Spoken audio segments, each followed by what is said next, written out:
Trump के tariff बम ने दुनिया भर के बाजारों को लहूलुहान कर दिया है और सबसे ज्यादा खराब हालत तो खुद अमेरिका की है, जहां टैरिफ के ऐलानों के बाद पिछले 5 सालों की सबसे बड़ी और सबसे तेज गिरावट आई है। भारतीय बाजारों में भी अब डर तो बढ़ रहा है। क्या अभी और बड़ी बिकवाली आनी बाकी है या फिर बाकी दुनिया के मुकाबले में भारत बेहतर सिचुएशन में? इस माहौल में आप अपना जो निवेश है उस पर क्या सावधानी रखें और नया निवेश करना है तो कैसे करें? बाजार कितना गिर सकते हैं? ये ट्रंप का टैरिफ टेरर कब खत्म होगा? इसके बाद लाइफ कैसी रहेगी? ये सारे सवाल आपके मन में हैं और इन सारे सवालों के जवाब देने के लिए हमने आज एक 3 खास बेहद खास मेहमानों को कार्यक्रम में बुलाया है। सबसे पहले आपकी मुलाकात कराता हूँ फर्स्ट ग्लोबल की फाउंडर और चेयरपर्सन देवीना मेहरा जी से, जो दुनिया भर के बाजारों को बेहद बेहद गहरी पकड़ रखती है, और उनसे समझेंगे कि क्या अमेरिका के बाजार मंदी में जाने वाले हैं और अमेरिका के इस हाल का कितना असर भारत पर और पूरी दुनिया पर पड़ेगा। इक्विटी मार्केट की बड़ी गहरी पकड़ रखने वाले व्हाइट ऑक कैपिटल म्यूचुअल फंड के सीईओ आशीष सोमैया साहब हैं, जो हमें भारतीय बाजारों की चाल और आगे का डायरेक्शन अच्छे से समझाएंगे। और साथ ही मेरे साथ स्टूडियो में हैं आनंद राठी प्राइवेट वेल्थ मैनेजमेंट के डेप्यूटी सीईओ फिरोज अजीज साहब, जो कि पर्सनल फाइनेंस पर बहुत ही गहरी पकड़ रखते हैं। वो बताएंगे कि इस तरह के माहौल में जब सारे एसेट क्लास सब कुछ गिर रहा हो तो आप अपने पोर्टफोलियो को किस तरह से बैलेंस और रीबैलेंस करें। आइए तो करते हैं शुरुआत हमारे खास शो की, टैरिफ कोहराम सब धड़ाम।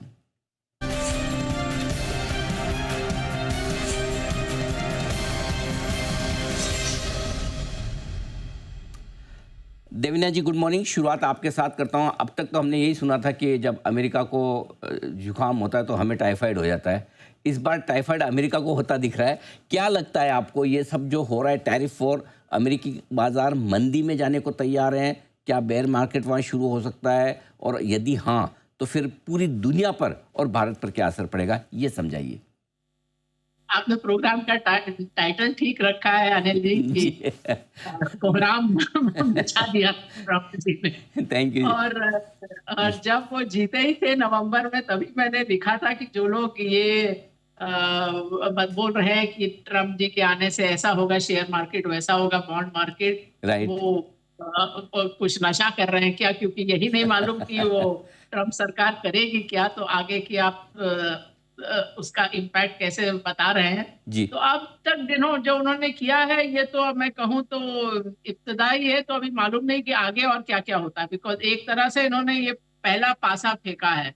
अब खाली अमेरिका ही नहीं, अब सब देश ये खेल खेल रहे हैं। अब कोई कहेगा कि हाँ, ट्रम्प के कारण हम लोग टैरिफ कम कर देंगे, कुछ और देश कह रहे हैं कि हम टैरिफ बढ़ा देंगे अमेरिकी जो हम वहां से आयात करते हैं। अभी ईयू ने ये भी कहा कि हम लोग जो हमारी कंपनियां जो अमेरिका में निवेश कर रही थी, अब हम उनको कह रहे हैं कि अब आप निवेश मत करिए, क्योंकि इस तरह के देश में निवेश करने का कोई मतलब नहीं है। उसके अलावा कई देश ये भी कर सकते हैं कि अपनी मुद्रा या करेंसी को डिप्रिशिएट करें ये खेल खेलने के लिए। तो अभी तो मालूम ही नहीं कि इसके कितने राउंड होंगे इस खेल के और उसका अंत कहाँ होगा। जहां तक अमेरिका का सवाल है, इस तरह के जो टैरिफ बैरियर हर हर एक चीज पे आप लगा देते हैं, ये दुनिया के इतिहास में कभी भी उस अर्थव्यवस्था के लिए अच्छा नहीं रहा।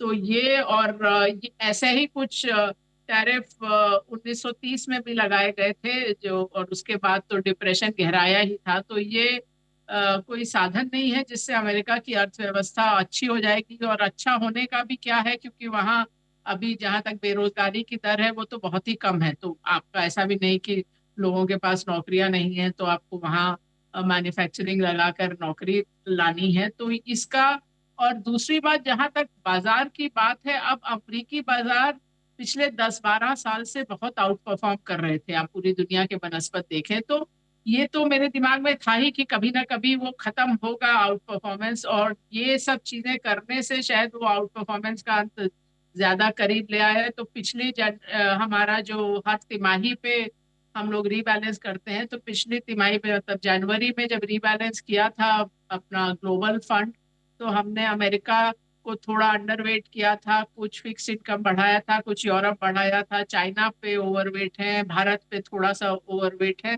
तो वो तो कम करना शुरू तो किया था, और ये अब जैसे कल का ही दिन देखिए तो आप देखिए अमेजोन, मेटा, एप्पल सब 9% के करीब गिरे हैं। बहुत बड़ी गिरावट है उन स्टॉक्स में जो शायद भारतीय लोगों को जिनके नाम आते हैं, जो 6-7 स्टॉक हैं। जी।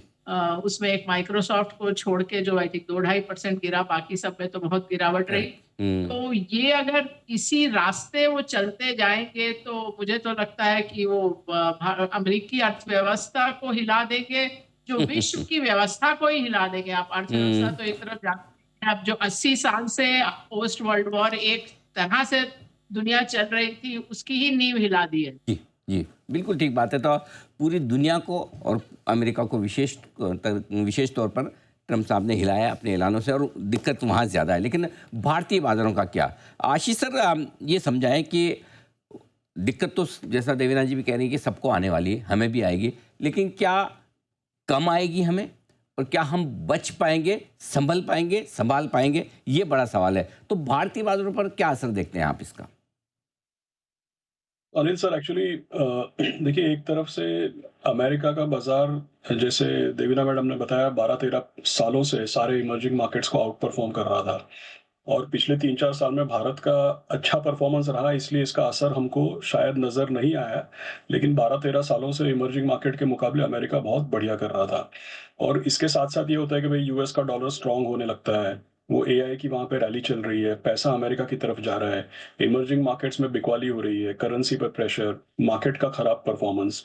तो एक तरफ से कहीं न कहीं अमेरिका के मार्केट का थोड़ा कूल ऑफ होना, उससे सबसे पहले तो क्या है कि सारे इक्विटी मार्केट्स कोरिलेट हो जाते हैं या लिंक्ड हो जाते हैं।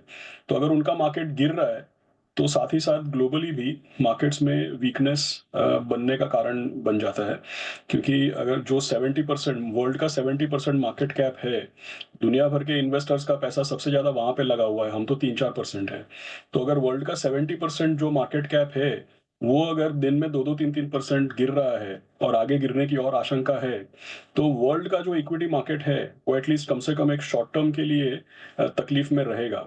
तो आने वाले 3 महीने, 6 महीने, जब तक ये काफ़ी सारी अनसर्टेनिटीज़ हमारे सामने नहीं आती है, काफ़ी सारे पत्ते नहीं खुलते हैं, तब तक तो हमारे यहाँ पे भी बाहर के बाज़ार, यूएस के बाज़ार को लेकर के हर रोज़ की रोज़मर्रा की ऊँच-नीच, कोई पॉज़िटिव न्यूज़, कोई नेगेटिव न्यूज़, ये चलेगा। लेकिन ये सब चीज़ों के साथ एक चीज़ ये भी होती है कि अल्टीमेटली पैसा चाहे डॉलर डेप्रिशिएट होना और यूएस में इंटरेस्ट रेट गिरने की जब बात आती है, तो अल्टीमेटली यहाँ पे आरबीआई को बल मिलता है। क्योंकि डोमेस्टिकली हम भी ये चाहते हैं कि भाई ब्याज दर नीचे आए। 2021 के बाद से हमने कोविड के बाद का नॉर्मलाइजेशन ज़रूर किया, लेकिन साथ ही साथ हमारे को ब्याज दर बढ़ाने का प्रेशर था, क्योंकि यूएस में भी ब्याज दर बढ़ रहे थे और हमारी करेंसी हमको प्रोटेक्ट करना ज़रूरी लग रहा था तब। तो कम से कम यूएस का डॉलर अप्रिसिएशन और यूएस के जो यील्ड्स हैं, उसका प्रेशर हमारे ऊपर से हट जाएगा, और डोमेस्टिक इकोनॉमी पे हम थोड़ा ज़्यादा फोकस कर पाएंगे, कॉन्सेंट्रेट कर पाएंगे। तो मुझे ऐसा लग रहा है कि इमीडिएट टर्म में तो हमारे पर भी जो बाहर के हेडविंड्स हैं, वो हमारे पर भी लागू होते हैं। लेकिन 3-6 महीने बाद अल्टीमेटली ये होगा कि भाई जब सारे पत्ते गिरेंगे, तो पैसा यूएस से यूरोप जाना, यूएस से इमर्जिंग मार्केट में जाना, इमर्जिंग मार्केट के साथ-साथ इंडिया में थोड़ा रीएलोकेट होना, डॉलर का प्रेशर, यील्ड्स का प्रेशर, ये सारी चीज़ें चेंज होंगी। तो इमीडिएट थोड़ी नर्वसनेस रहेगी, लेकिन 3-6 महीने बाद इसके थोड़े-थोड़े हमको पॉजिटिव्स या बेनिफिट्स भी देखने को मिलेंगे। और लास्ट चीज़ मैं ये बोलूँगा कि जब भी किसी क्राइसिस में यूएस का मार्केट गिरा है, तो पूरे भाईचारा और सिंपैथी में हमारा मार्केट भी गिरा है। लेकिन अल्टीमेटली जितना उनकी आर्थिक व्यवस्था पे असर पड़ेगा, अगर हमारी आर्थिक व्यवस्था पे उतना असर नहीं पड़ने वाला है, तो थोड़े लैग के साथ या थोड़े समय के बाद मार्केट में हमको रिकवरी देखने को भी मिल सकती है। ठीक बात है। तो हमारी तो परंपरा ही है ना वसुधैव कुटुंबकम की, तो दूसरे गिरते तो हम भी इनको देख के गिर जाते हैं। लेकिन शॉर्ट टर्म पेन और लॉन्ग टर्म गेन वाली स्ट्रेटेजी ये काम आएगी। तो थोड़ा मुश्किल समय रहेगा, उसके बाद चीज़ें बेहतर होंगी। लेकिन चूंकि सब कुछ गिर रहा है, तो फिरोज सर आपसे राय लेना चाहता हूँ। मतलब बचने की तो कोई जगह ही नहीं। आखिर ये लग रहा था कि गोल्ड इस मामले में तेजी, वो भी गिरना शुरू हो गया, क्रूड गिर रहा है, मेटल्स गिर रहे हैं, इक्विटी ये तो सब गिर रहे हैं। तो ऐसे में आदमी कैसे अपने पोर्टफोलियो को संभाले और कैसे क्या करना चाहिए फिर इस वक्त? अगर कोई अलग अलग एसेट क्लासेस में निवेश करता भी है, तो फिर करे क्या? अनिल सर, जैसे आपने कहा, हर एसेट क्लास गिर रही है, कहीं तो कुछ कुछ पोर्टफोलियो को देख के मैं अपनी रातों की नींद प्राप्त करूं, वो भी नहीं हो पा रहा। बिल्कुल सही स्थिति है। तो पहले तो मैं ये कहूंगा कि अगर आपको किधर रखना है पैसा, वो अवधि पे डिपेंड करता है। ठीक है। राइट, अगर आप आज की डेट में मुझसे पूछें ये जो हो रहा है, मेरे हिसाब से of course Devyani ma'am agree नहीं करेंगी, लॉन्ग टर्म इंडिया के लिए सबसे बेहतर हो रहा है। लॉन्ग टर्म के लिए, लॉन्ग टर्म के लिए बहुत अच्छा हो रहा है, क्योंकि आपको आज भी मेवा खाना है, लॉन्ग टर्म भी चाहिए, दोनों नहीं मिलते। ऊपर वाला भी इतना भी दयालु नहीं होगा कि भाई तुम आज भी संतुष्ट रहो। आप खुद कह रहे हो कि भाई इंडिया की वर्ल्ड ऑर्डर में, ग्लोबल ट्रेड में मैन्युफैक्चरिंग कैपेबिलिटी बहुत बढ़नी चाहिए। इंडिया चाइना +1 कह रहे थे, इससे बेहतर मौका इंडिया को कैसे मिल सकता था? चाइना के पहले लास्ट ट्रम्प के इसमें 20% का इजाफा, फिर 25% का इजाफा और 34% का इजाफा, मतलब 100 का माल अब 201 रुपए का हो गया, और इंडिया का 27%। सो हमारी कंपेटिटिव एडवांटेज बढ़ गई। हम एक देश हैं जिसकी पर कैपिटा इनकम $2,500 है, यूएस की $80,000 है, तो हम इधर एक्सपोर्ट कर पाएगा, क्योंकि मैन्युफैक्चरिंग के लिए लो कॉस्ट लेबर चाहिए, वो यूएस कर नहीं सकता। टेक्नोलॉजी पे इसीलिए उसने अभी तक टैरिफ नहीं लगाए भाई साहब ने, क्योंकि भाई टेक्नोलॉजी हम यहाँ लोअर काम कर रहे हैं, टेक्नोलॉजी तो फिर भी यूएस हैवी है, फार्मा खुद गवर्नमेंट स्पेंड करती है, तो बहुत सेंसिबली किया गया है and it is logical. US $36 trillion की डेफिसिट पे बैठा है और दान पुण्य कर रहा है। भाई अपनी जेब में खाने के पैसे नहीं है, तुम उधार ले लेके आप दूसरों के देशों में भेज रहे हो, तो वो बोल रहा है भाई मैं क्यों करूं ये। राइट, यूएस ने हमेशा, हमने कहा है कि 2008 में भी हमने प्रॉब्लम पैसे छाप छाप के प्रॉब्लम यूएस ने डिले कर दी, कोविड के टाइम पे भी पैसे छाप छाप के डिले कर दी। ये पहली बार यूएस कह रही है भाई लेट्स डू समथिंग लॉजिकल, तो उसका वर्ल्ड ऑर्डर पे इंपैक्ट पड़ेगा। इंडिया की आप देखें, इससे कम गिरावट क्या देखेंगे? पूरे फाइनेंशियल ईयर की रेंज थी निफ्टी की 26,200 और 21,800। कितनी रेंज हुई? आप 25 साल की ये रेंज देख लें, परसेंटेज में ये थर्ड लीस्ट रेंज है। फिर भी मैं सुनता हूं कि सब एक्सपर्ट कहते हैं बहुत वॉलेटिलिटी है। भाई आंकड़े तो कुछ और कह रहे हैं, पूरी रेंज 4,000 पॉइंट पे खत्म हो गई। कम है, सही बात है। परसेंटेज में देखें तो क्या है, कुछ क्या है 4,000 पॉइंट पे, 21,200 पे, 22,000 पे 4,000 पॉइंट। अब एक पॉइंट मैं ये कहना चाहूंगा कि इंडिया की गिरावट बहुत कम लग रही है मुझे। अच्छा, आज आप दिसंबर के पुट ऑप्शन 20,000 के देख लें, और ऑप्शन मार्केट बहुत अच्छी लीड इंडिकेटर होती है कि क्या फियर सेंटिमेंट है। 20,000 का पुट ऑप्शन चल रहा है, 150 रुपए का, 200 रुपए का, दिसंबर का। तो अगर आपको इतना ही डर लग रहा है तो इक्विटी में डाल के 200 रुपए डाल दो। 200 रुपए 1% है। मार्केट की गिरावट पे आप निफ्टी खरीद लो और आपको 10-15% तो संभालना पड़ेगा। उससे ज्यादा कुछ कैटास्ट्रोफिक फॉल को प्रोटेक्ट करने के लिए 1% में प्रोटेक्शन, 2% की तो मैनेजमेंट फी ले लेते हैं लोग, राइट, प्रॉफिट शेयर ले लेते हैं। 1% का पुट ऑप्शन खरीद लीजिए। ये जो इंप्लाइड वॉल है वो 14 की इंप्लाइड वॉल है सर। 14 की इंप्लाइड वॉल मेरे 22 साल के डेरिवेटिव करियर में मैंने नहीं देखी, अगर इतनी अनसर्टेनिटी। अच्छा, और वो भी 99%, 9 मंथ का जो वेगा होता है वॉलेटिलिटी, अगर वो 150 मिलता है, पुट स्प्रेड खरीद लो तो आपको आधे % में मिल रहा है। यानी कि आप कह रहे हैं कि गिरावट सीमित होने वाली, कोई लंबी चौड़ी ऐसे डरने की वाली बात नहीं। बिल्कुल, ये फाइनेंशियल ईयर आपका पॉजिटिव में निफ्टी पे क्लोज होने की अच्छी खासी संभावना है, मोर देन ब्याज। तो देवना जी, आप ये बताएं कि फिर क्या ये गोल्डन चांस है कि ग्लोबल मार्केट्स की वजह से, अमेरिका की वजह से अगर भारत के बाजार नीचे आते हैं तो हमें पैसा लगाना चाहिए? यदि हाँ तो कहाँ और कैसे? तो फिरोज जी ने बोला कि देवीना एग्री नहीं करेगी, पता नहीं उन्होंने ये कहाँ से निष्कर्ष निकाला। कि कल भी मैंने पोस्ट किया था कि टैरिफ या कोई भी ट्रेड में जो चेंज होता है वो ये नहीं होता कि आपने ये बदलाव किया तो अब इस चीज का भाव यहाँ से यहाँ हो गया। ये हमेशा रिलेटिव चीज होती है। तो जहां तक भारत ऑफ कोर्स बहुत ज्यादा निर्यात करता भी नहीं है, पर जो कुछ भी करता है उसमें जो अब 26% का जो एक तरह से डिसएडवांटेज है वो किसके बनस्पत है? वो है अमेरिका के बनस्पत। तो आपकी कौन सी चीजें हैं जो अमेरिका कल से बनाना शुरू कर सकता है? और वो बहुत कुछ खास है नहीं। एक तो जैसा मैंने कहा, वैसे भी चाहे अमेरिका का बेरोजगारी है नहीं, वहां पर लोग हैं नहीं, बाकी जो थोड़े बहुत सस्ते में काम करने वाले इमिग्रेंट थे उनको भी निकाल दिया गया है। तो ऐसा तो कुछ खास है नहीं जो आज भारत निर्यात करता है और कल से अमेरिका बनाने लगेगा। और जहां तक आपके जो दूसरे प्रतियोगी देश हैं उन सब पर टैरिफ आपसे ज्यादा लगा है। अधिकतर पे, आप बाकी एशियाई देशों को देखें तो लगभग सभी पे हमसे ज्यादा टैरिफ लगा है। कोरिया, जापान हमारे आसपास हैं। तो कुल मिला के भारत का जो कॉम्पिटिटिवनेस कह लीजिए उसमें तो कोई ऐसा बड़ा झटका लगा नहीं। जहां तक खबर से बाजार की बात होती है, अब मैं 2020 से अच्छा एग्जाम्पल आपको क्या उदाहरण क्या दूं कि अगर आपको मैं साल के शुरू में बताती कि पैंडेमिक होगा और उसके, या फिर ये भी बताती कि ऐसा कुछ होगा जिससे ट्रैवल, होटल, रिटेल सब जीरो पे चला जाएगा, तो कोई बोल सकता था कि बुल रन आएगा बाजारों में। अब आप हाइंडसाइट में बोल सकते हैं हाँ वहाँ लिक्विडिटी किया, ये किया, वो किया, बट मैं शर्तिया कह सकती हूँ आपको बोलते कि इतना सब चीजें मालूम नहीं है, खबरें तो सब खराब ही खराब आएंगी तो बाजार फिर भी चल जाएगा। तो बाजार इतनी आसान चीज नहीं है। और जहां तक मेरा अपना मानना है कि आप एक स्टेडी पोर्टफोलियो में अगर हैं तो निवेशित रहने का समय है, जो भी आपका इक्विटी एलोकेशन है। ये मैं कभी नहीं कहती कि आप 100% स्टॉक मार्केट में डालिए डायरेक्टली या इनडायरेक्टली, लेकिन जो भी आपका निवेश है उसमें आप निवेशित रहिए, क्योंकि जो बड़े मूव आते हैं मार्केट में वो इसी तरह के माहौल में आते हैं, जब डर है, घबराहट है, बाजार से निकल जाएंगे, प्रश्न ही आ रहा है। आप पिछले 40 साल में देखें तो अगर आप 10 सबसे अच्छे दिन निवेशित नहीं थे, आप सोचेंगे 40-42 साल में 10 दिन क्या होते हैं, लेकिन उसमें आपका 2/3 रिटर्न निकल जाता है। अगर आपका 100 रुपए 42 साल में 75,000 हुआ तो आपने 10 सबसे अच्छे दिन मिस कर दिए तो वो 25,000 रुपये आ जाता है। तो इतना बड़ा ये रिस्क रहता है। और मैं फिरोज से सहमत हूँ कि जो हम लोग अपने पीएमएस में करते भी हैं कि अगर लगा कि कुछ चीजों में घबराहट है तो आप पुट ऑप्शन खरीद सकते हैं, हेज कर सकते हैं, जो हम लोग करते हैं। हम हर समय नहीं, क्योंकि हेज का कॉस्ट होता है, लेकिन जब लगता है कि चीजें कुछ ऐसा प्रश्न चिन्ह है, जैसे कि पिछले साल इलेक्शन के समय था, तो हेज कर लो। तो ठीक पर बात है। निवेश, और मैंने अपने ग्लोबल फंड्स में भी बोला कि हम लोग कुछ हद तक भारत पर ओवरवेट हैं। ठीक बात है। तो हम्म, तो बिल्कुल ठीक है, परफेक्ट है, इन्वेस्टेड रहें, ये बहुत बड़ी चीज़ है। मैदान छोड़कर भाग जाएंगे तो मुश्किल हो जाएगी। लेकिन म्यूचुअल फंड इन्वेस्टर्स थोड़े डरे हुए हैं। आशीष सर, रिटर्न से ज़्यादा इस बात से डरे और तो नहीं गिर जाएंगे। तो एक ये कि जो लोग इन्वेस्टेड हैं, क्या वो अपनी एसआईपी जारी रखें, पहली चीज़ तो ये है। दूसरा ये कि नया पैसा इस तरह के माहौल में लगाना है तो किस तरह के फंड्स मोस्ट सुटेबल हैं?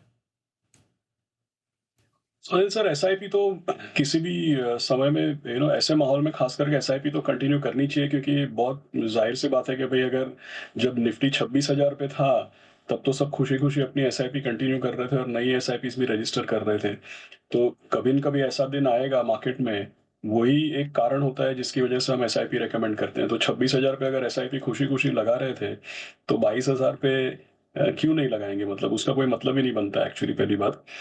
दूसरी चीज़ ये है कि हिस्टोरिकली अगर आप नंबर्स देखें तो अगर कोई 10 साल की एसआईपी करता है, समझिए 2 लोग 10 साल की एसआईपी करते हैं, जिस बंदे को पहले 5 साल में बहुत अच्छा रिटर्न मिलता है ना, 10 साल के अंत में उसका आईआरआर कम निकलता है। और 10 साल की अवधि में जिस बंदे को पहले 5 साल में खराब रिटर्न मिलता है ना, उसका आखिर में 10 साल में आईआरआर बेटर बनता है। तो जो लंबे अरसे के लिए एसआईपी करते हैं उनकी तो बेहतरी इसी में है कि भाई पहले पहले गाड़ी स्लो चले, पहले पहले रिटर्न नहीं बने, तो लंबे अरसे में रिटर्न ज्यादा बनेगा।